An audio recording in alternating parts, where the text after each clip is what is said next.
Bonjour à tous, merci de nous rejoindre pour une nouvelle émission de On ne vous demande pas d'y croire. Christelle sera avec nous sur le chat et me transmettra vos questions que je poserai à mon invité dans la deuxième partie de l'émission. Je vous rappelle que pour pouvoir participer au chat, il faut être abonné, donc n'hésitez pas, comme ça vous ne manquerez plus jamais aucune émission. En plus, il y a des nouvelles émissions sur ma chaîne, il y a 7 autres chaînes sur ma chaîne, donc allez-y, abonnez-vous, comme ça vous ferez plaisir à tout le monde, et surtout à moi. Et puis quel plaisir de me faire plaisir, en tout cas merci, moi je vous en remercie déjà. Je fais évidemment mon petit coucou à toute l'équipe du magazine Infinité. Je vous rappelle que vous pouvez bénéficier d'un tarif préférentiel pour chaque abonnement d'un an en cliquant sur le lien qui est dans la description de la vidéo et en mettant le code partenaire. L'abonnement passera de 37,90 € à 32,90 €. Alors mon invité d'aujourd'hui, il est passionné par les anciennes civilisations, les sites sacrés et puis bien d'autres mystères, notamment les crânes longs, on en a beaucoup parlé. Nous avions déjà fait, il y a un petit moment, une interview sur les mystères des crop circles. Et mon invité, il est aussi auteur, évidemment, notamment du livre Les crânes de cristal. Ça sera d'ailleurs un petit peu le sujet, ça sera pas un petit peu, ça sera complètement le sujet de notre émission. Et puis voilà, Patrice Marty, bonsoir et merci d'avoir une nouvelle fois accepté mon invitation. Avec grand plaisir. Bonsoir Philippe et bonsoir à tous. Alors, avant de parler de la légende, rentrer dans le vif du sujet, j'aimerais que tu me parles du pourquoi ta passion, pourquoi cette passion pour ces objets qui seraient, comme tu le dis dans ton livre, porteurs de sagesse. Alors ton livre, je ne l'ai pas cité, mais il est magnifique. Il s'appelle Les crânes de cristal, c'est aux éditions Lanor. Porteur de sagesse, voilà, on le voit à l'envers, mais tout à l'heure on va le voir à l'endroit. Voilà, regardez, vous voulez voir à l'endroit. Et il est magnifique, vraiment, avec des illustrations incroyables. C'est des belles photos. Enfin, bravo, bravo, bravo pour ton livre. Alors, Merci, c'est gentil. Le, pourquoi cette le, passion? Parce que c'est quelque chose qui m'est arrivé quand j'étais enfant. C'est pas d'aujourd'hui. Je pense que je suis arrivé comme ça dans cette vie et avec ces mémoires certainement de choses passées où j'ai déjà eu des crânes dans les mains, je pense. Et dans cette vie, c'est arrivé assez rapidement. J'ai commencé à dessiner des crânes, j'avais 6 ans ou 7 ans. Et sans trop savoir pourquoi. Hein, c'est à l'âge de 14 ans que j'ai découvert dans un bouquin le crâne en cristal de Mitchell Hedges, qui est un crâne magnifique. Et j'ai compris tout de suite que c'était ça que je dessinais, sans savoir pourquoi. Mais c'était une évidence pour moi. Il n'y avait même pas de question, il n'y avait pas de sujet. C'est ça que je dessinais. Et depuis l'âge de 14-15 ans, j'ai commencé à faire des recherches. Alors c'était pas simple à l'époque parce que pas d'internet, bien Oui, bien évidemment. sûr. Donc il y avait quelques revues étrangères auxquelles j'étais abonné, qui de temps en temps parlaient des crânes de cristal, mais c'était assez rare. Et après, c'est vrai qu'avec l'arrivée d'Internet, c'était beaucoup plus facile. Mais même avant l'arrivée d'Internet, je travaillais déjà avec un monsieur, un Américain, dont je parle dans le bouquin, qui s'appelle Dr. Chet Snow, et avec qui je travaillais sur des régressions dans les vies antérieures. Hmm. Et j'ai fait beaucoup de sessions avec lui. Et, euh, et j'avais remonté quelques vies où j'étais gardien de crâne comme ça. Et il savait que j'étais passionné par les crânes de cristal. Et un jour, il m'appelle et il me dit, Patrice, il y a un crâne ancien qui va venir pour la première fois en Europe. Il s'appelle Max. Ça serait bien que tu ailles le voir. Donc j'ai sauté dans un avion, je suis parti en Hollande et j'ai été à la rencontre de Max. Et ça, c'était le premier contact vraiment avec un crâne de cristal ancien. Et c'était en 2001 ou 2002, quelque chose comme ça. Et tu as ressenti quelque chose quand tu as rencontré Max pour la première fois? Ouais, c'était particulier. Quand j'ai mis les mains dessus, j'ai senti plein de picotements dans les mains. Et puis après, j'ai mis mon troisième œil sur celui de Max, comme ça. Je reste quelques secondes.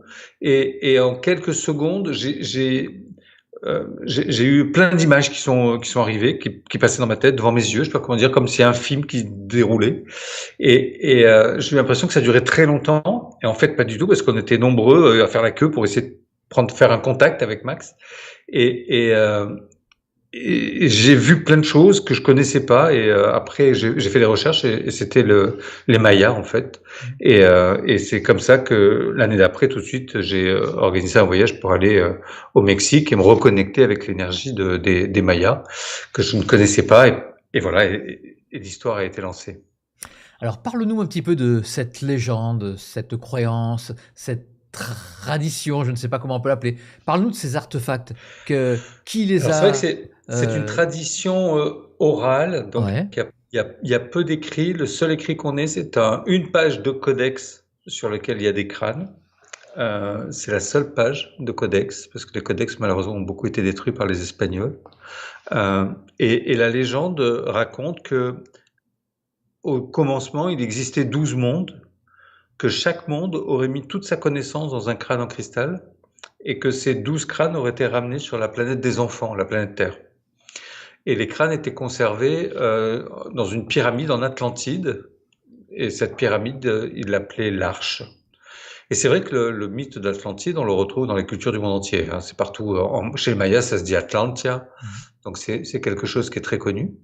Et la légende dit que avant la chute de l'Atlantide, des prêtres auraient ramené tous les crânes au Guatemala dans une grotte. Ils les ont conservés dans une grotte comme ça au Guatemala pendant de nombreuses années. J'ai été dans cette grotte, j'ai fait des cérémonies là-bas avec des anciens parce que je voulais me reconnecter à l'énergie du Dieu et puis aussi de ces crânes.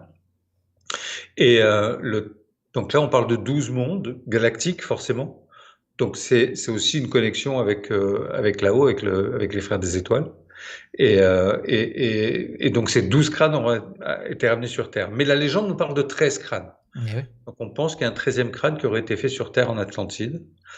Et on pense que ça pourrait être peut-être le crâne d'Amaramuru, qui est le dernier prêtre atlante, et dont je raconte cette histoire dans le livre. Et on a des photos de ce crâne en cristal également. Et voilà, donc les crânes ont été conservés comme ça dans cette grotte assez longtemps. Et ensuite, au moment où les Espagnols sont arrivés, les crânes ont été dispersés parce qu'ils voulaient pas que ça tombe dans les mains des Espagnols. Parce qu'ils disent que tous les crânes réunis ont une telle puissance qu'ils voulaient pas que ça tombe dans les mains des étrangers. Et c'est pour ça qu'ils les ont séparés. Et c'est pour ça aussi qu'on a retrouvé des crânes un petit peu partout sur l'Amérique centrale, l'Amérique du Sud, le Belize, le Mexique, le Pérou. On en a retrouvé en Honduras, on en a retrouvé un peu partout sur l'Amérique centrale. Mais Donc voilà un petit peu l'histoire. mais on en trouve beaucoup plus que 13. Alors, Alors, tout à l'heure en off, la tu me disais, grand-mère, il n'y a pas de faux, de vrai crâne. ouais. Alors, Alors, explique-moi un petit peu tout ça. on va reprendre. Effectivement, il n'y a pas de faux et de vrais crânes parce que le cristal ne pousse pas en forme de crâne. Donc, à un moment donné, le cristal, la pierre, elle est taillée pour avoir la forme d'un crâne. Euh, donc, il n'y a pas de vrais crânes, de faux crânes, ils sont tous sculptés à un moment donné. Comment? Ça, c'est la question. Par qui? Ça, c'est la question. Euh, et on disait qu'effectivement, il y a plusieurs crânes. Et la grand-mère chamane Fleur de Maillot, avec qui j'ai travaillé pendant quelques années, qui a fait la préface de ce livre, et je le remercie. Et c'est une grand-mère chamane maya, et elle fait partie du conclave des 13 grand-mères chamanes guérisseuses autochtones dans le monde, et ils font un travail remarquable. Et Fleur de Maillot, un jour, me dit, tu sais, pour nous, effectivement, il y a 13 crânes de cristal, ça c'est acté, mais il n'y a pas que 13 crânes. Elle me dit, pour nous, il y a 4 lignées de 13 crânes anciens, Ah ouais. dont une lignée qui est en cristal, et 3 autres lignées avec des pierres différentes. Et effectivement, on a retrouvé des crânes dans différentes matières, pas forcément du cristal de roche, mais on a retrouvé toujours du quartz, ça, mais pas du cristal de roche. On a retrouvé du quartz rose, on a trouvé en améthyste, on a trouvé en quartz fumé, on a retrouvé dans différentes matières. Et la seule différence qu'il y a entre un crâne ancien et un crâne contemporain, c'est la somme d'informations qui est emmagasinée à l'intérieur du crâne. C'est juste ça qui fait la différence entre Max, qui est un crâne plutôt ancien, et ou le crâne de Michel Just, ou Shannara, des crânes comme ça anciens. La différence qu'ils ont avec mon crâne, qui est Sirius, qui est là derrière, qui est un crâne contemporain, c'est juste la somme d'informations qui est contenue dans le crâne. Donc ça veut dire que quand on prend un crâne ancien et qu'on met un crâne contemporain à côté, on sait qu'il y a un échange d'informations qui se fait. Ça a été photographié par l'Institut Séraphin en Allemagne. Et on n'arrive pas encore à interpréter l'information qui circule entre les deux crânes, mais on arrive à la voir. Donc on sait qu'il y a quelque chose qui se passe. Quand je dis de l'information, on peut parler d'énergie aussi, on y met le mot qu'on veut. Hein. Mais voilà, donc ça, on sait qu'il y a ce passage comme ça d'énergie ou d'information d'un crâne à l'autre, d'un crâne ancien à un crâne contemporain. Et donc c'est une des techniques pour reconnecter les crânes et les activer. Voilà. Oui, est-ce que la matière de cristal de roche est une matière qui est connue justement pour accueillir des informations, pour les enregistrer et peut-être pour les diffuser? Bien sûr, la mémoire vive des ordinateurs avec lesquels on est en train de travailler ce soir, c'est du cristal de roche, c'est la silice.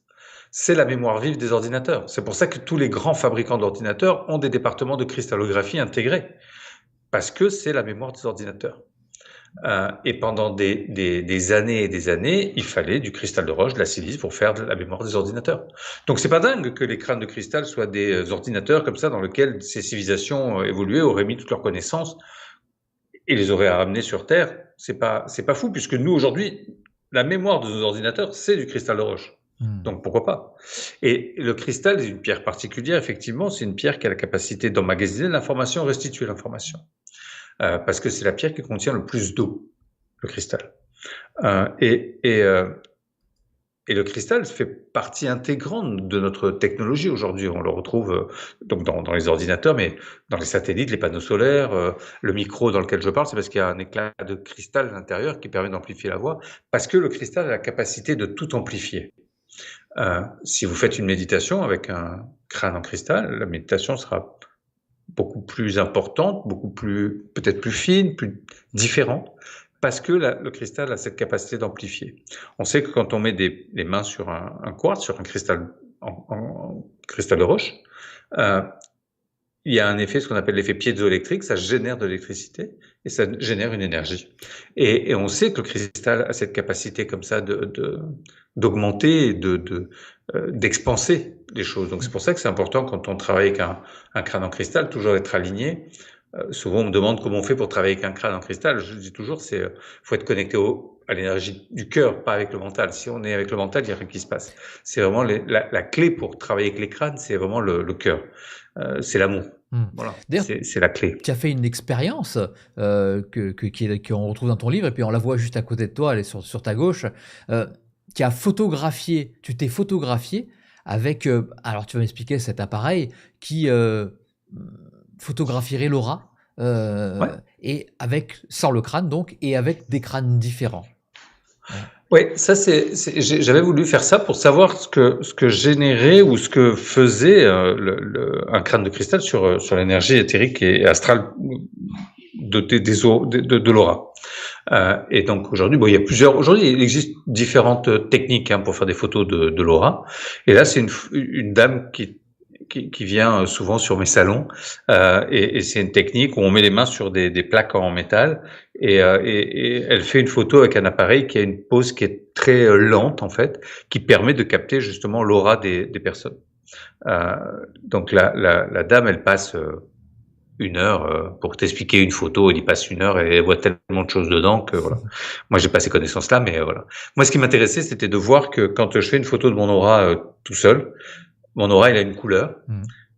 Et que si je prends mon crâne en cristal, que je le mets sur les genoux, qu'on refait la photo, mon aura n'est plus du tout le même. Ouais. Et on a fait le test comme ça avec plusieurs crânes pour voir ce que ça faisait.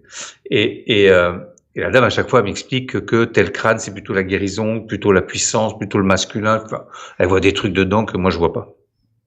Mais voilà, tout ça pour dire que un crâne en cristal, c'est pas anodin quand on travaille avec un crâne en cristal. Ça modifie et ça interfère sur notre propre énergie. Donc c'est des objets vraiment d'éveil pour moi. C'est des objets qui nous permettent de travailler sur nous, qui nous permettent de nous accompagner sur le chemin sur lequel on est, tout en respectant là où on en est d'ailleurs. Et c'est vraiment des compagnons de route, les crânes de cristal, comme ça, pour notre évolution et pour pouvoir justement avoir peut-être un chemin et un travail peut-être un peu plus rapide, puisque comme le cristal amplifie des choses, parfois ça fait gagner du temps ou voilà.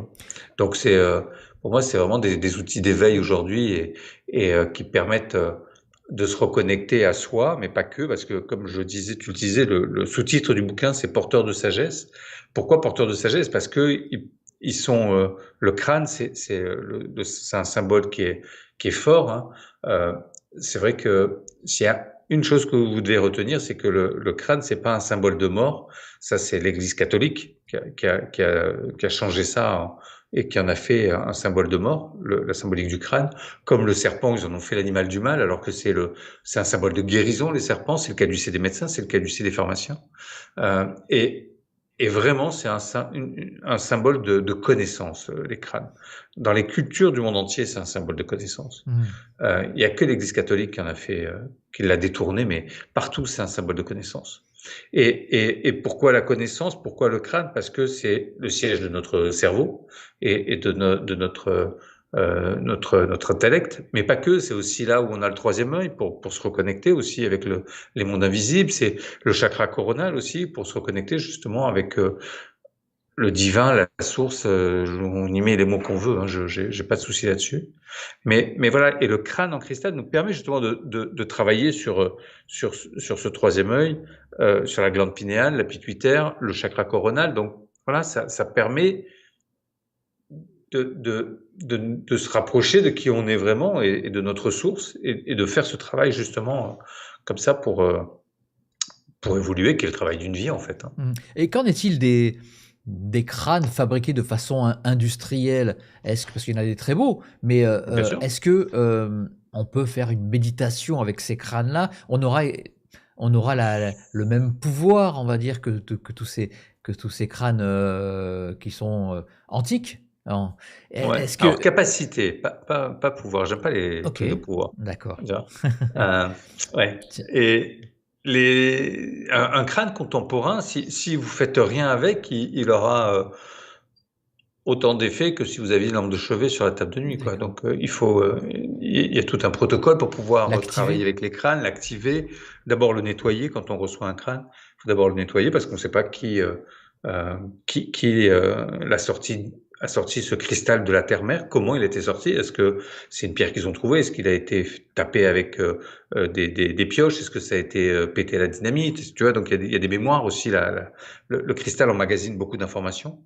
Et il a aussi toutes les informations de ces milliers d'années, parce qu'il faut des milliers d'années pour qu'un cristal pousse, de la terre-mère. Donc Bien c'est sûr. des objets qui sont aussi très chargés de l'énergie de la terre-mère, parce que c'est comme une plante, le cristal ça pousse, mais sauf que c'est un tout petit peu plus long, c'est des millions d'années.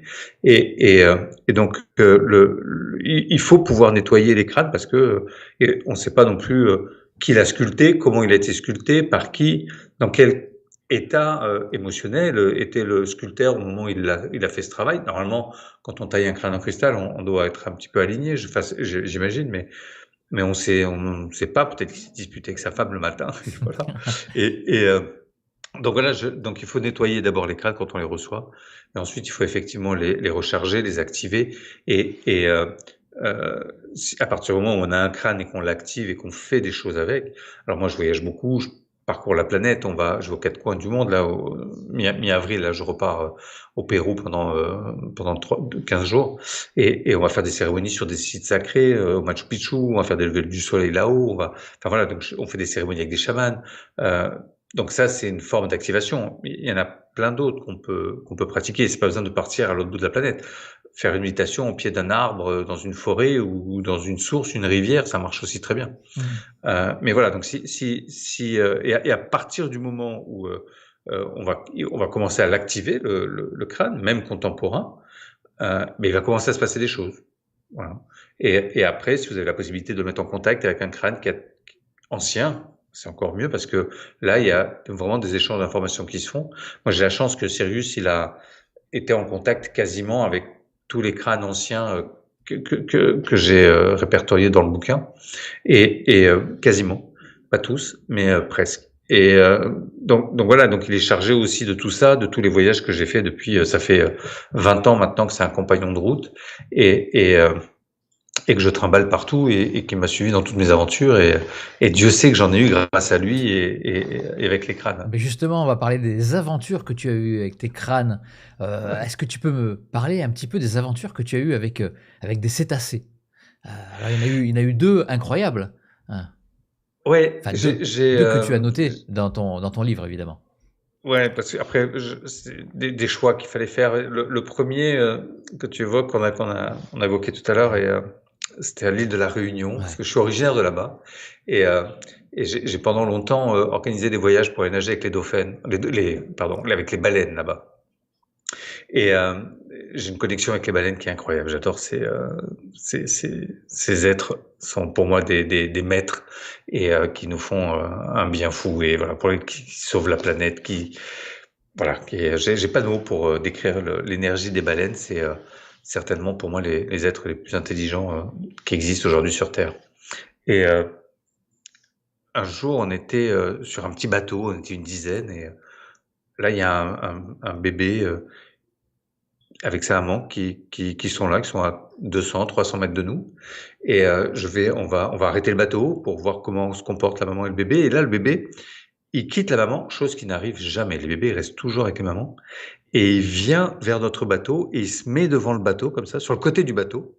Et tout le monde vient du côté du bateau où il y a le bébé qui arrive. Enfin, le bébé, déjà, il fait 9 tonnes. Hein. Oui. Donc, c'est un joli gaillard quand même, le bébé. Un beau bébé. Ouais, c'est des beaux bébés. Et ça fait plusieurs mètres de long. Ça doit faire, je sais pas, peut-être 10, 15 mètres de long. Et il vient, il sort sa tête de l'eau. Et là, il nous regarde tous les uns après les autres, comme ça, comme s'il nous scannait. Mais vraiment, on a eu cette sensation-là d'être scanné. Il n'y a pas d'autre mot. Et une fois qu'il a eu fini, j'avais mon crâne en cristal qui était à l'avant du bateau. Et il est descendu sous l'eau et il est venu à l'avant du bateau. Il a soulevé l'avant du bateau où il y avait le crâne en cristal. Donc tout le monde comme ça bougeait parce que il a soulevé le bateau avec tout le monde dessus, mais avec une facilité, mais tu peux même pas imaginer. Et on pensait tous qu'il allait retourner le bateau, et non, il l'a reposé tout doucement, comme ça, sur l'eau. Et voilà, il a fait une petite cabriole devant le bateau, puis il est reparti joindre sa maman. Voilà, on a vécu un truc. Alors, magique. cette expérience, je veux juste le signaler comme ça, c'est fou parce que il y avait quelqu'un sur le bateau que je connaissais, mais on ne se connaissait pas tous les deux, Patrice Non. et moi. Et il me l'avait raconté, cette expérience, il y a une dizaine d'années. Et en fait, c'est un ami à toi, c'est un ami commun qu'on a, qui a vécu cette expérience. Et on s'en est aperçu tout à l'heure. En lisant le livre, j'ai dit, mais j'ai quelqu'un que je connais qui m'a raconté cette expérience il y a une dizaine d'années. Et toi, tu me dis, mais il s'appelle, voilà, je ne vais pas donner son nom. Mais, alors, moi, je vais juste donner son prénom, que je l'embrasse bien fort, c'est Alain, que j'embrasse bien fort. J'ai travaillé avec lui pendant 10 ans. Mais c'est fou. Voilà, alors c'est peut-être un effet du crâne de cristal. C'était lequel, le crâne de cristal, là? Sirius. Sirius. C'est celui qui me suit partout dans toutes mes aventures, que je trimballe partout aux quatre coins de la planète. Et avec les baleines aussi, il était avec moi, bien évidemment. Alors, et puis il y avait l'autre expérience aussi avec les dauphins. Oui, alors les dauphins, c'était... ça, c'est mon crâne qui, à un moment donné, me demande d'aller nager avec les dauphins. Alors, des fois, il me demande des trucs un peu bizarres. Et... bon, on avait trouvé un endroit où on pouvait nager avec les dauphins, et quand j'arrive sur place, j'explique au monsieur que je veux aller nager avec les dauphins, avec un crâne en cristal. Il m'a pris pour un barjot, hein, parce que le film Indiana Jones n'était pas sorti encore, donc et donc il m'a pris pour un illuminé ce jour-là, petit moment de solitude, et il m'explique que non, c'est pas possible, qu'on peut pas le faire. Ça fait 8 kilos quand même, un crâne pour nager avec... le crâne, il fait 8 kilos, et puis il nous demande vraiment de tout enlever. Quand on va nager avec les dauphins, il nous demande d'enlever les montres, les bracelets, les boucles d'oreilles, enfin tout vraiment pour pas abîmer la peau des dauphins. Bien sûr. Et bon, j'insiste lourdement, et il me dit bon, on va aller voir la directrice du lieu, du site, et donc on va voir la directrice. Pareil, elle m'explique la même chose, que c'est pas possible. Et donc dans ma tête, je dis à Cyrus, bon, il faut que tu fasses un truc parce que là on s'en sort pas, et ça va pas marcher. Et d'un coup, la dame, elle me dit, est-ce que je peux voir le crâne? Je dis oui, je sais pas. Donc elle s'assoit, je lui colle le crâne sur les genoux, et elle le caresse 2 secondes comme ça, puis elle me regarde, elle me dit bon, bah d'accord, ok, allez-y. C'est ok, vous pouvez le faire. Donc, du coup, le monsieur qui m'avait dit non pendant une demi-heure, il me regarde avec des yeux comme ça. Et on y va, et on met je mets le crâne dans l'eau. Dans le bassin, il y avait 3-4 dauphins qui nageaient. Et là, il y en a un qui se retourne et qui fonce sur le crâne, qui arrive directement sur le crâne. J'ai juste le temps de sortir le crâne un peu de l'eau. Et là, il sort lui aussi un petit peu de l'eau. Il vient mettre son rostre sur la bouche de Sirius, et il se met à chanter. Oh, c'était magnifique. C'était un moment vraiment unique. Il s'est arrêté de chanter, il s'est surélevé encore un peu, il a mis son rostre sur le nez de Sirius, et il a recommencé à chanter. Moi, j'étais penché vers le dauphin avec le crâne dans les mains. C'était une explosion au niveau du chakra du cœur. C'était tellement de joie, d'amour, c'était Voilà. J'avais les larmes qui me montaient, c'était vraiment très agréable. Il s'est arrêté de chanter et il s'est surélevé une troisième fois. Il a mis son rostre sur le troisième œil de Sirius et là, il s'est remis encore à chanter. Bon, après, je pleurais, tout le monde pleurait, tout mon groupe pleurait. Le monsieur qui m'avait dit non pendant une demi-heure pleurait, tout le monde pleurait. Et ça a été un moment juste magique. Et je savais pas que quelqu'un faisait des photos de ça. C'est à la fin de la journée, quand on a quitté le site, comme chez Mickey, tu sais, tu passes dans la boutique et tu as Ouais, les bien sûr. écrans avec les photos. Mhm. Voilà. Et là, pareil, je vois les photos de la journée et je vois le dauphin avec Sirius, etc. Donc forcément, j'ai acheté les photos et c'est comme ça Ouais. elles ont se retrouvées dans le bouquin. Mais j'adore sur la photo, c'est l'œil du dauphin. Il y a tellement d'amour dans l'œil de ce dauphin. C'est tellement magique que voilà. C'est pour moi, les dauphins pour moi c'est des guides parce qu'ils sont très rapides. Et les baleines c'est les maîtres. Tu vois, et c'est la différence un peu que je fais entre les deux. Et voilà, et c'est pour ça que maintenant, ça va faire 10 ans que j'organise un voyage tous les ans pour aller nager avec les dauphins, parce que d'être à leur contact, c'est une telle joie. En plus, on dit que les dauphins viennent de Sirius, énergétiquement, seraient reliés à Sirius. Mon crâne s'appelle Sirius, donc je me dis qu'il y a peut-être une relation de cause à effet. Et on sait aussi que les dauphins, c'est les seuls mammifères qui ont de la silice dans le Ouais. cerveau. Et alors, il y a peut-être une connexion qui se passe entre le crâne de cristal et les dauphins, comme ils ont cette particularité d'avoir du cristal de roche dans le cerveau. Nous, un minéral aussi, mais c'est pas de la silice dans le cerveau. Et voilà, donc c'est des moments incroyables parce que les crânes comme ça m'ont fait vivre pendant ces 20 dernières années, 25 dernières années, des aventures juste magiques. Et voilà, et les gens qui viennent avec moi dans les voyages, vivent ça avec moi. Et c'est ça qui est riche aussi dans les voyages, c'est de pouvoir le partager avec l'autre. Parce que quand on voyage, pour moi, c'est ça, c'est un voyage vers soi, mais c'est aussi un voyage vers l'autre, parce que j'organise des voyages avec des groupes, donc c'est particulier. Voilà. Mhm. Toi, tout à l'heure, tu parlais de communication avec le crâne. Tu as entendu des mots. Est-ce que tu as appris à communiquer avec le crâne ou c'est quelque chose qui a été comme une fulgurance? Tu t'es connecté directement à ce crâne? Je ne sais pas pourquoi, mais j'arrive à communiquer avec les crânes. Alors souvent c'est en rêve, euh, et quand je comprends pas, les rêves reviennent assez souvent, c'est assez récurrent. Et alors que d'habitude je me souviens pas bien de mes rêves. C'est rare quand je me souviens de mes rêves, mais quand c'est des choses très importantes, c'est par les rêves qui passent pour pouvoir me donner les messages. Parfois, j'entends les voix, enfin pas des voix parce que, mais des sons. Je sais pas comment expliquer. Je sais quel crâne me parle parce que j'en ai plusieurs, Ouais. et comme s'il y avait un timbre de voix différent, je sais qui me parle. Voilà. Mais non, j'ai jamais appris. Ça, c'est comme ça. J'ai pas d'explication à ça.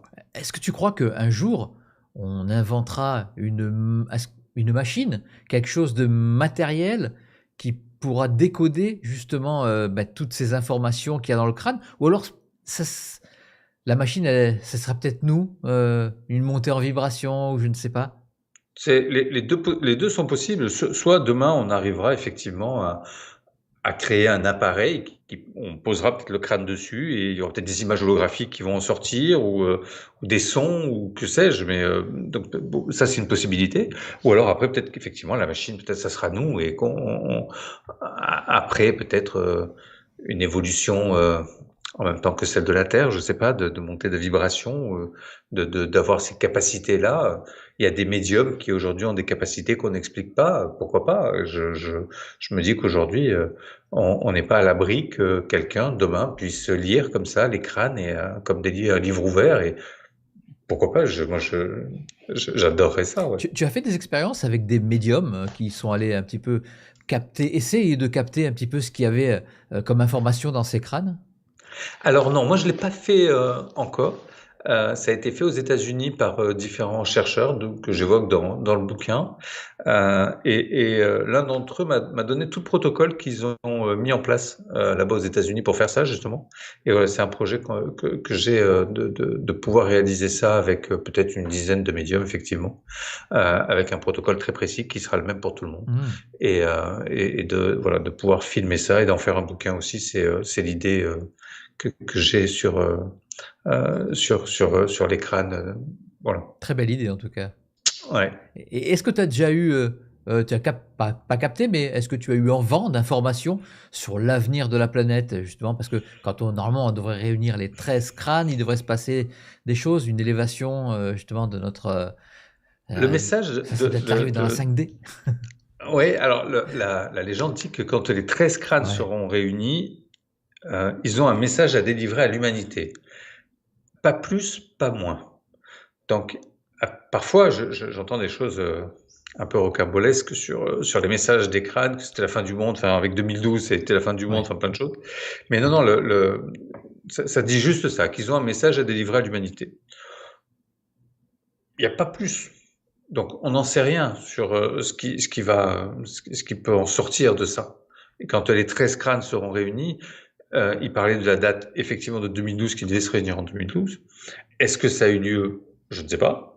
La légende n'en dit pas plus, n'en dit pas moins. Voilà. OK. Alors la science, elle s'est un petit peu aussi intéressée à ces crânes. Il y a eu des analyses scientifiques qui ont été Ouais. faites. Par contre, on n'a pas tous les résultats. Là, il y a un Alors, petit mystère quand il y a, même. ouais, alors, il y a des tests qui ont été faits par différents laboratoires. Donc, tout à l'heure, je parlais les fabricants d'ordinateurs, comme Hewlett Packard aux États-Unis, par exemple, qui était à l'époque le plus gros fabricant Ouais. d'ordinateurs. Hein. Et ils ont toujours un département de cristallographie pour étudier le cristal de roche. Et ils ont étudié le crâne de Mitch Hedges pendant plus de 6 mois. Et là, ils ont rendu leur conclusion. Un des scientifiques a même dit que c'était un objet qui ne devait pas exister, qui ne devrait pas exister parce que on n'avait pas la technique et la capacité de faire un crâne comme celui-là. Ça, c'est le test. Ensuite, toujours Hewlett Packard, on fait des tests sur 2 crânes, un qui s'appelle Mayan et l'autre s'appelle Ami, un crâne en quartz et un autre en améthyste. Ils n'ont jamais voulu rendre leur conclusion. Et ensuite, le British Museum a fait des tests aussi, toute une batterie de tests. Ils ont rendu leurs conclusions sur différents crânes, sauf sur 2, sur Max et Shannara, ils n'ont pas voulu rendre leurs conclusions. Ouais. Donc forcément, quand des laboratoires de recherche comme ça ne veulent pas rendre leurs conclusions sur des tests qu'ils font sur des objets comme ces crânes, forcément, ça épaissit un peu le mystère. Forcément, ça rend l'histoire des crânes encore plus énigmatique. Et voilà, c'est sûr que ça ouvre pas. Ce qui est dommage, hein, parce que moi j'aurais bien aimé si on me dit que demain tous les crânes sont datés de telle période, pourquoi pas. Sauf que les scientifiques aujourd'hui nous disent tous les crânes sont datés de le plus vieux possible, c'est début du 19e siècle, parce que c'est à cette époque que fait l'apparition des meules de diamant pour tailler le cristal. Pour tailler le cristal, il faut toujours, pour tailler n'importe quelle pierre, il faut une pierre plus dure que celle qu'on veut tailler. Plus dure que le cristal, c'est le diamant. Donc début du 19e siècle, les meules de diamant font leur apparition en Allemagne, et c'est comme ça qu'on peut tailler le cristal et faire tout ce qu'on peut voir aujourd'hui en cristal de roche. Sinon, on peut pas dater au carbone 14. Non. Non, c'est pas possible. Non, non, la pierre ne se date pas. On ne peut pas dater Évidemment. la pierre. Et si on la datait, on aurait des millions d'années, puisque Évidemment. la date de ça pousse, il faut des millions d'années. Et donc les scientifiques nous disent tous les crânes de cristal datent du début du 19e siècle, puisque avant cette période-là, il n'y avait pas de meules de diamant. Sauf que il y a pléthore d'objets en cristal de roche dans les musées que j'ai photographiés, que j'ai mis dans le bouquin, qui sont datés bien avant le début du 19e siècle, et là, ça ne gêne plus personne. Voilà, par exemple, il y a des vases en Égypte, il y a des pièces hittites, 1500 ans avant JC. La première lentille est une lentille optique. Elle date de 2000 ans avant Jésus-Christ. Et voilà. Donc il y a plein d'objets comme ça qui traînent partout dans les musées que je photographie à chaque fois parce que ils sont datés bien avant le début du 19e. On remonte jusqu'à du 2000 ans avant Jésus-Christ, 1500 ans avant Jésus-Christ. Et là, ça ne dérange personne. Donc oui, les anciens avaient une technologie pour tailler le cristal. Oui, ils savaient faire. Et c'était pas juste de la taille par percussion. Moi, je vous parle de, comme on peut le voir dans les photos, c'est des choses qui sont finement sculptées. La statuette hittite, 1500 ans avant Jésus-Christ, Turquie, euh, elle a un polymiroir. Donc ça veut dire que c'est un polissage au micron.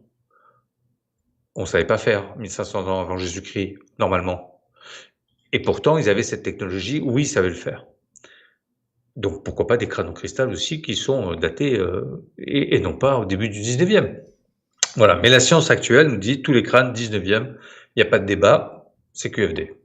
Alors oui, c'est une conclusion hâtive, et justement par rapport à la Oui, technologie que l'on connaît de oui, mais notre... ils voilà. font souvent des conclusions hâtives. Ouais, Quand il y a des observations d'OVNI, on parle de ballons ouais. sondes, des volcans antémordes. Quand moi je travaille sur les crânes Ah oui, allongés, on parlait exactement. tout à l'heure, sur les crânes allongés, il y a une étude qui a été faite par l'université de Bordeaux qui a conclu que tous les crânes allongés étaient des crânes qui avaient été déformés artificiellement. Hmm.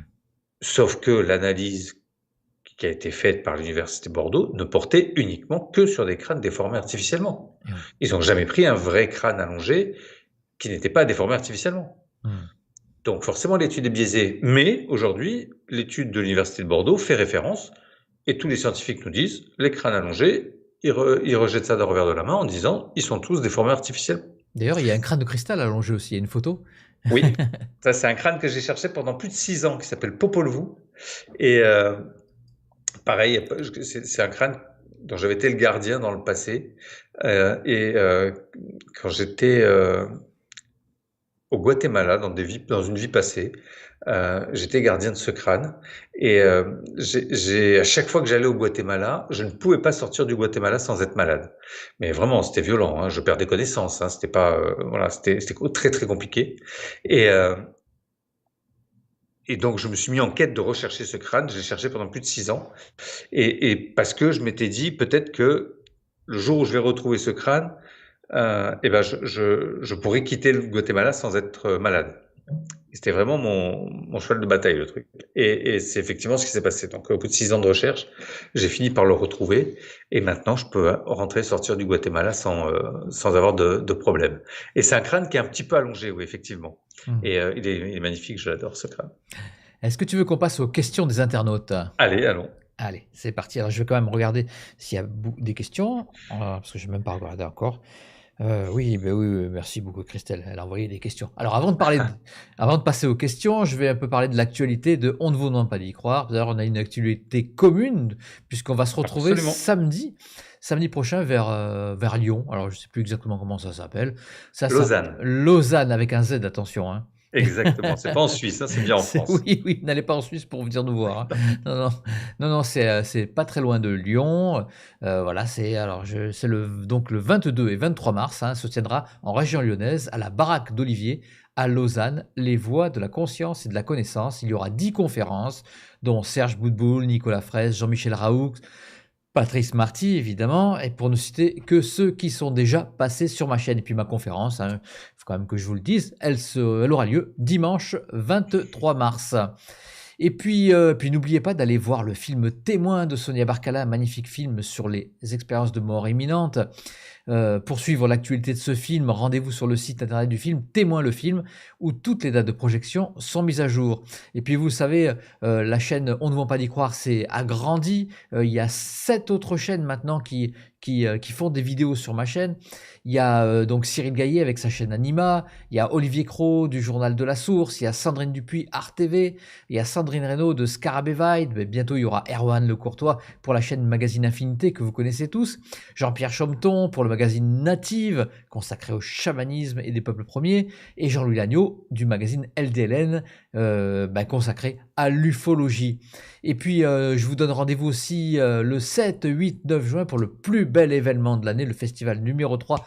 On ne vous demande pas d'y croire, Scarabée, avec encore plein de nouveautés, des concerts, notamment le célèbre DJ Laurent Wolf et le non moins célèbre Swan, des conférences, des ateliers, toujours évidemment dans un cadre idyllique, dans la bonne humeur, avec des invités de la chaîne. Et ça se passera donc, je vous le répète, le 7, 8, 9 juin à Mérigny, près de Lille, au domaine Scarabée. Et puis, je vous rappelle le premier documentaire consacré à la Bretagne qui est disponible en VOD. C'est un documentaire que j'ai fait en compagnie de mon équipe.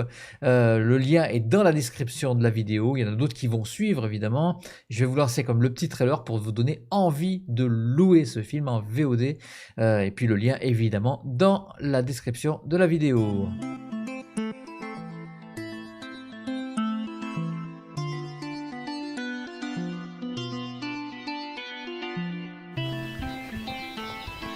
Donc là, Ouais. juste ici, on va s'arrêter ici.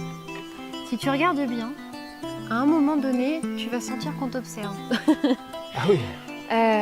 Il y a beaucoup de monde ici. Est-ce qu'elle habitait cette fontaine aussi par les êtres de la nature? Alors, dans mon ressenti personnel, pas cette fontaine, non. Par contre, tout autour, c'est très habité.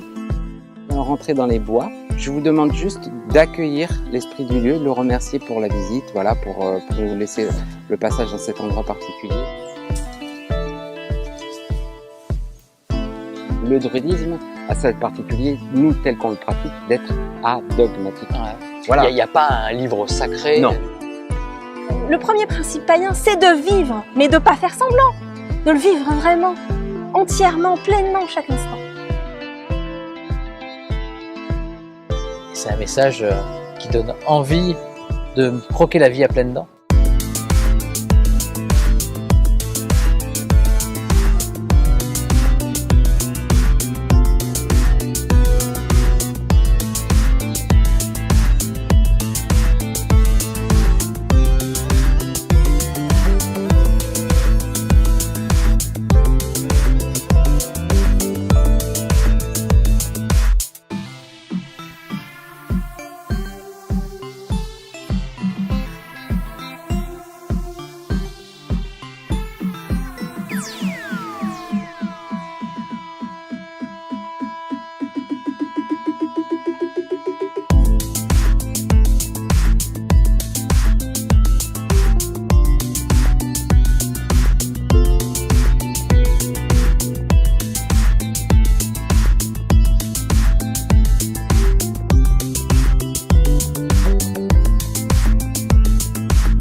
Et puis il y a un autre événement aussi incroyable à ne pas manquer, c'est le 26 et 27 avril au Palais des Congrès de Versailles. Il y aura l'événement Les Lumières de Gaïa avec les frères Clément, avec plein d'invités exceptionnels. Je suis sûr que ça va vous donner... Il faut y aller parce que je l'ai testé, j'y suis allé il y a 2 ans, c'était incroyable. Donc allez-y, il y a beaucoup d'invités que j'ai déjà reçus sur ma chaîne. Donc allez-y, c'est le 26 et 27 avril au Palais des Congrès de Versailles. Et puis comme d'habitude, je vous rappelle que vous pouvez bénéficier d'une réduction pour chaque abonnement d'1 an au magazine Infinité, le magazine partenaire, en cliquant sur le lien dans la description de la vidéo et en mettant le code partenaire. L'abonnement passera de 37,90 € à 32,90 €. Maintenant, je lance le générique des questions.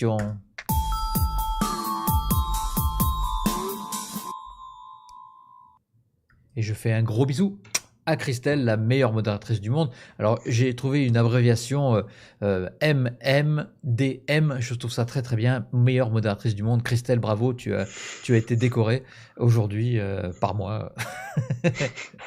Bon, elle m'appelle chef en fait, c'est pour ça que je suis obligé de lui faire une décoration, quoi. Allez, on va commencer par la première question, une question de Maëlys. As-tu fait examiner tes crânes par des médiums kinesthésiques?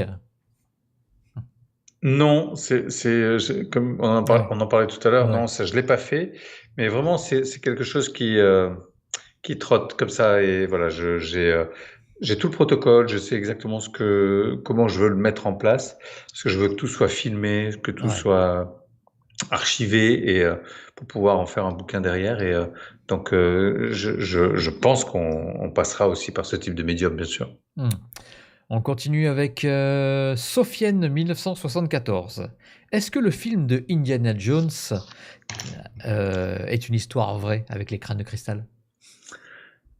Alors, il y a beaucoup de, enfin, j'ai l'impression que beaucoup de choses est vrai, ouais, dans le film. Après, alors, tout le côté, enfin, avec les nazis, etc., ça, je pense pas, mais le fondement où, à la fin, il y a tous ces extraterrestres, etc. La légende Maya parle de ces mondes galactiques qui auraient fait, ces 12 mondes qui auraient fait ces crânes en cristal qu'ils auraient amenés sur la planète Terre. Donc voilà, ça reprend l'idée de ça. Donc le fond de l'histoire, il est vrai parce que ça finit comme ça en fait, hein, dans le film. Mais après tout le reste, non, c'est romancé bien évidemment, mais je veux le dire que il m'a sauvé la vie quand même, hein, le film, parce que quand je voyageais avec mon crâne en cristal, c'était très compliqué dans les aéroports parce que je voyage en bagage à main avec, il est jamais en soute bien évidemment. Ça doit être Donc compliqué c'était d'ailleurs, ça. ouais, voilà, des moments de solitude, je te jure, enfin incroyable. Enfin et voilà. Et après, quand le film est sorti, je leur disais, vous avez vu Indiana Jones? Je dis oui. Je dis, C'est ouais, c'est moi. pareil. Oh, allez-y, passez. Tu vois, donc il m'a sauvé la vie, le garçon. Laurence, est-ce qu'à ce jour, il y a eu des tentatives de mettre différents crânes ensemble pour mesurer si une énergie s'en dégage? Non, ça a jamais été mesuré. Par contre, j'ai des personnes qui ont mesuré avec leur technique que je ne voilà, que je connais pas. C'était la radiesthésie. Chacun a ses échelles de valeur avec ses planches. Donc voilà. Mais oui, ça a été testé. Parfois, il y a des choses un peu incroyables qui sont répertoriées mais même quand il y en a plusieurs ensemble aussi, ça a déjà été fait. Et, on a des choses assez incroyables. Ouais. Tout à l'heure sur Prime, en attendant notre rendez-vous pour faire un essai sur, voilà, pour l'émission, je regardais, c'est sur Prime Video, il y a un film sur les crânes de cristal. Alors c'est une série Z, voir s'il y a, voilà. Mais il y a plein de petits éléments aussi par rapport à l'histoire, à la légende des crânes de cristal. C'était marrant, quoi. Mais je l'ai pas Ouais, vu mais entier encore. ils prennent souvent des bribes comme ça de l'histoire pour après en faire une série ou Ils un mettent, film. Ouais. ils mettent justement les 13 crânes de cristal en même temps, là. Et là, ça donne un espèce de blackout mondial. Enfin bref. D'accord. Ouais. Mais bon, voilà, c'est une autre histoire. Maëlys, combien de crânes de cristal ont pu être réunis? Combien de propriétaires différents et sur combien de continents? Alors,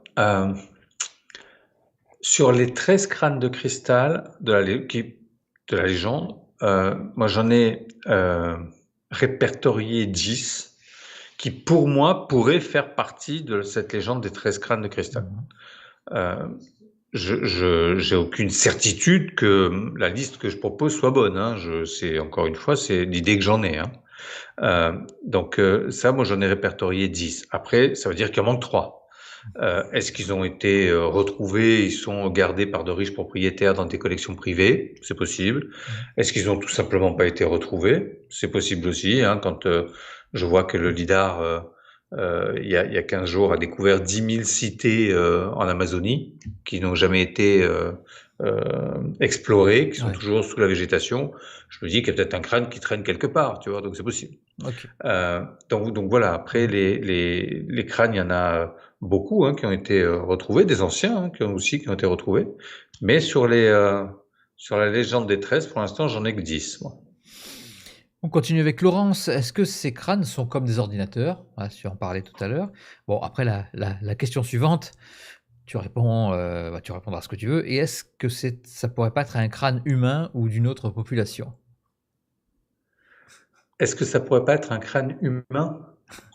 C'est-à-dire? Ouais. Non, c'est en cristal de roche. Voilà, donc. Ouais. On a, tout à l'heure, je parlais du crâne d'Amaramuru. Amaramuru, c'était le dernier prêtre, un des derniers prêtres atlantes. Et la légende dit que au moment de sa mort, son squelette se serait transformé en cristal. Ah, d'accord. Et ça serait aujourd'hui le crâne d'Amaramuru que j'ai pu mettre dans le bouquin. Et j'ai une personne qui m'a contacté avec ce crâne. Elle a aussi une main, un fémur, elle a le cœur, enfin, elle a différents éléments d'un squelette en cristal. Ça vient du Pérou. Et comme j'y retourne dans pas longtemps, comme ça, je vais essayer d'aller voir un peu plus près cette légende-là. Et il y a une porte interdimensionnelle qui s'appelle la porte de Maramuru au Pérou qu'on va aller qu'on va visiter à chaque fois. Et donc voilà, donc pourquoi pas des êtres humains qui se soient cristallisés Ouais. au lieu de que ce soit fossilisé. Pourquoi pas? Sinon, c'est des je serais- représentations quand même de crânes humains. Ah, sauf Oui. Sirius. Alors, Sirius, il ressemble aussi à un crâne humain quand même, hein. Ouais. Il y en a quelques-uns qui ont des têtes un peu Popol extraterrestres. View. Popol View. Oui, Popol Vuh, il a Voilà, le crâne ouais. un peu allongé, mais ça reprend aussi ces vrais crânes allongés qui existaient sur Terre, hein, donc c'est pas dingue. D'accord. Donc voilà pour la partie humaine. Et après la dernière question, la dernière Non, partie de la question, c'était c'était ça. c'est ça. Est-ce un crâne humain ou d'une autre population? Oui, ça peut être aussi des crânes, pourquoi pas, comme dans Indiana Jones, des crânes extraterrestres. Sinon, Et- l'autre et, partie, c'était est-ce que ce sont comme des ordinateurs? Ah, tu as répondu tout à l'heure, Oui, ça oui, pourrait, oui. bien sûr. Oui. Maëlys, en quoi la forme du crâne est-elle si importante? Pourquoi pas une tête normale comme une statue? Ben, c'est pour ça, c'est ce que je disais tout à l'heure, c'est vraiment le foyer du cerveau, du troisième œil, de toutes ces connexions qu'on a, du coronal. Et c'est pour ça, je pense que c'est important, la symbolique du crâne. C'est pas dans le tibia ou dans l'humérus qu'il y a le troisième œil ou le coronal, tu vois, ou le cerveau. Donc c'est vraiment le siège de notre conscience, de qui on est. Et je pense que symboliquement, c'est vraiment un symbole de connaissance très très fort. Comme je le disais tout à l'heure, et je le développe ça vraiment dans le bouquin, que c'est un symbole de connaissance dans beaucoup de cultures à travers la planète. Colette demande, est-ce que les mini-crânes que l'on peut trouver maintenant en fabrication moderne ont aussi une énergie particulière? Bien sûr, si vous faites des choses avec, le crâne aura une énergie particulière. Alors déjà, il aura l'énergie de la pierre dans laquelle il est taillé. Si c'est du cristal de roche, si c'est de l'améthyste, du quartz rose, du quartz fumé. Enfin, il y a du jade. Il y a tellement de pierres aujourd'hui et tellement de crânes qui ont été sculptés dans différentes pierres que c'est très particulier. Et donc déjà, il y a l'énergie de la pierre. Et après, il y a l'énergie de ce qui va se passer avec ce crâne, comme je l'expliquais tout à l'heure. Si vous le laissez dans un coin ou dans un placard, il se passera rien. Voilà. Une année, j'étais avec Dron Valo Melchizedek, celui qui a écrit les bouquins sur la fleur de vie. Et pour lui, il m'expliquait que les crânes, ils étaient habités par des anciens, des chamans, des sages, des choses comme ça, qui ne souhaitaient pas se réincarner. Et au lieu de se réincarner en être humain, ils venaient mettre leur conscience dans un crâne en cristal pour aider l'humanité, continuer à aider l'humanité. Pourquoi pas? Moi, je trouve que c'est une belle possibilité. On continue avec Sophie. Est-ce que la forme du crâne associée à la matière cristal amplifie l'énergie du cristal? Un cristal d'une autre forme serait moins puissant? J'ai l'impression que ça, j'en discutais avec Dron Valo aussi, ça. Il me disait, tu sais, Patrice, depuis des dizaines d'années, les gens ont pris l'habitude de travailler avec du cristal, que ce soit du cristal terminé, biterminé, poli, roulé, enfin plein de choses.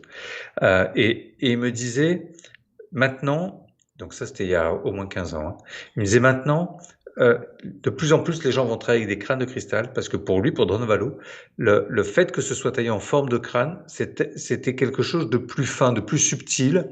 Et il me dit c'est quelque chose vraiment qui va prendre toute sa place parce que la Terre est en train d'évoluer et que l'humanité a besoin de cette évolution et que les crânes vont être là pour aider justement.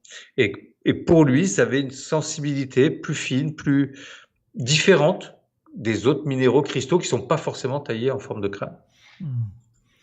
Laurence qui demande Sirius ou Max ou d'autres. Est-ce que c'est vous qui avez donné ces noms ou est-ce eux qui vous ont transmis une information? C'est eux qui donnent leur nom à chaque fois, sauf pour le crâne de Popol Vuh. C'est moi qui l'ai baptisé comme ça parce qu'il n'avait qu'un numéro, parce qu'il est conservé dans un musée et il aimait pas d'être appelé par un numéro. Et donc je lui ai demandé si ça lui convenait, Popol Vuh. Il m'a dit oui, donc voilà, c'est resté comme ça. C'est moi qui ai trouvé ce nom-là. Mais et sinon pour les autres, c'est toujours les crânes qui même Sirius, qui est un crâne contemporain que j'ai eu, je disais il y a 25 ans maintenant ou 20 ans, et c'est lui qui m'a donné son nom en rêve la veille de le voir. Donc, c'est toujours eux qui donnent leur nom, oui. Est-ce que c'est leur Et j'ai nom l'impression... officiel maintenant? Oh oui, moi, Sirius, ça a toujours été Sirius, et ça n'a jamais changé. D'accord. Tu voulais dire autre chose? Excuse-moi, je t'ai coupé. Non. Hein, c'est bon. On continue avec Colette. Comment on nettoie un crâne et comment on l'active? Oh, il y a plein de techniques pour le Tu en nettoyer. Il y parles a dans le vraiment... livre. Hein. Oui, j'en parle beaucoup dans le livre. J'essaie de donner beaucoup. Alors, pour nettoyer, par exemple, si vous travaillez avec un crâne de cristal, attention avec l'eau salée, parce que le cristal de roche, on peut le nettoyer avec de l'eau salée, c'est très bien, mais ça fait comme si vous faisiez reset avec un ordinateur. Ça veut dire que ça va effacer tout ce qu'il y a à l'intérieur du crâne. Sirius, qui travaille plutôt comme une bibliothèque où il archive beaucoup d'informations pour après la restituer, si je le mettais dans de l'eau salée, tout s'effacerait. Donc, il perdrait justement toute cette connaissance qu'il a emmagasinée à travers les différents crânes qu'il a pu rencontrer, à travers les cérémonies qu'on a faites, les reconnexions qu'on a pu faire sur les lieux, etc. Maintenant, si vous êtes thérapeute et que vous travaillez avec un crâne en cristal pour vos soins avec des patients pour vous, de le nettoyer régulièrement dans de l'eau salée, c'est très bien. Parce que le crâne en cristal va absorber tout ce qu'il y a de négatif et il va falloir le nettoyer pour pouvoir s'en décharger et retravailler avec un nouveau patient. Donc, tout dépend de ce que vous en faites, tout dépend de la matière, parce qu'il y a des crânes, il y a des matières qu'on peut pas mettre dans l'eau, ou surtout pas dans de l'eau salée. L'améthyste, par exemple, elle aime pas trop l'eau salée. Ça, c'est pour le nettoyage. Donc, il y a plein de choses pour les nettoyer. Il y a plein de techniques après pour les activer et pour les purifier aussi. Donc voilà, tout ça, c'est un chapitre que j'ai voulu dans le bouquin que je peux pas tout développer là Oui, bien sûr. en peu de temps. Je suis désolé. Sophienne, 1974.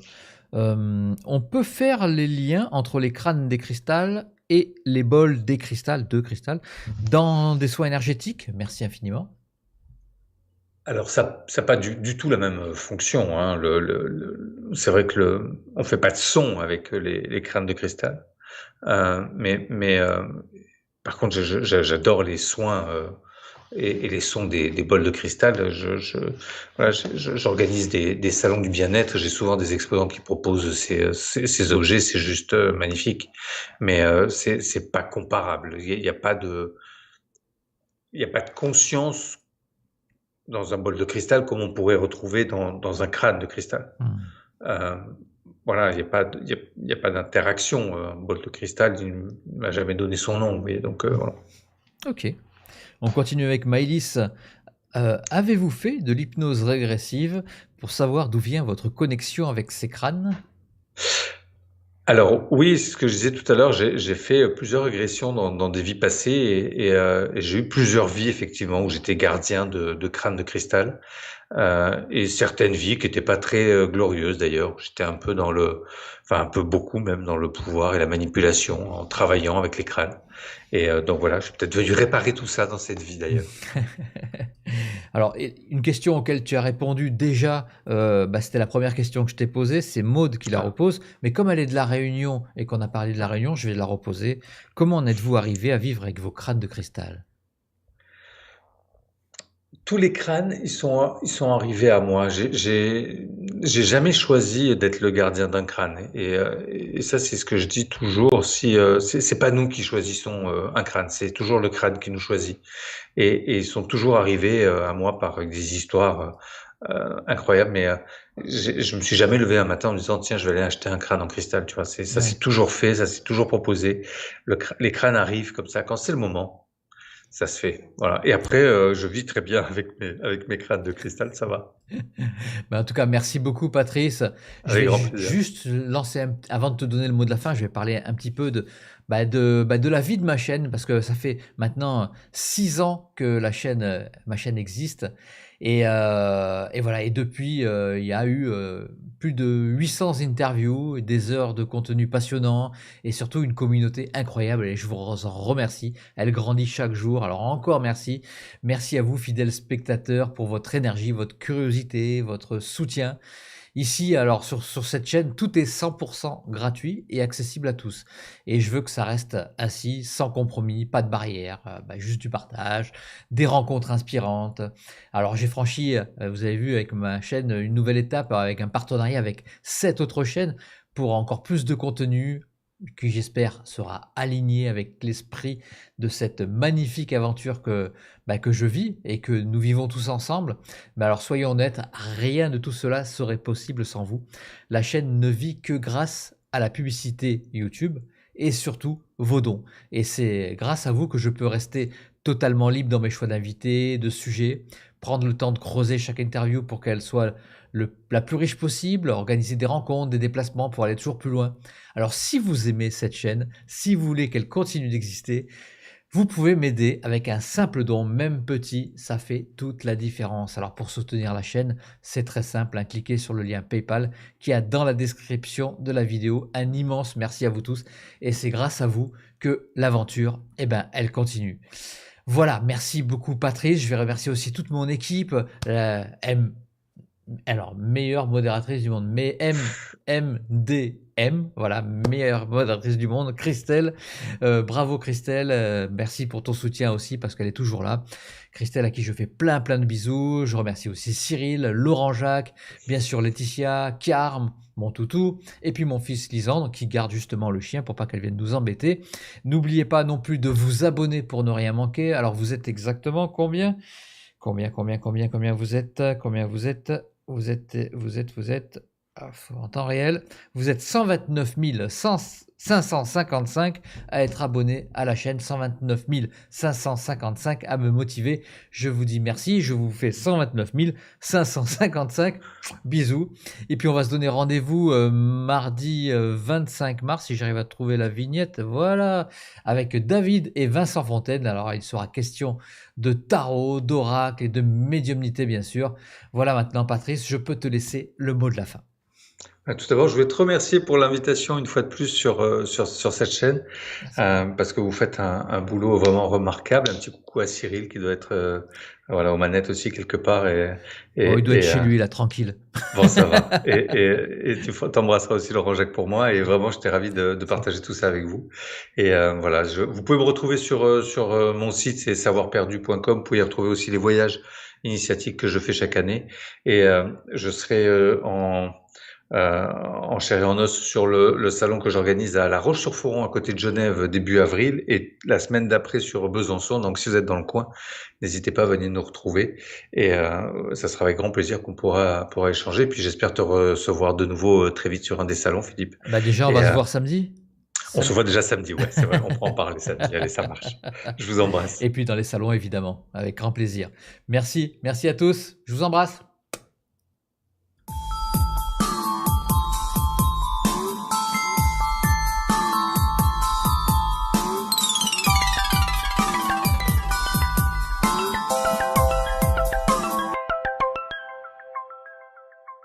Ce n'est pas le premier,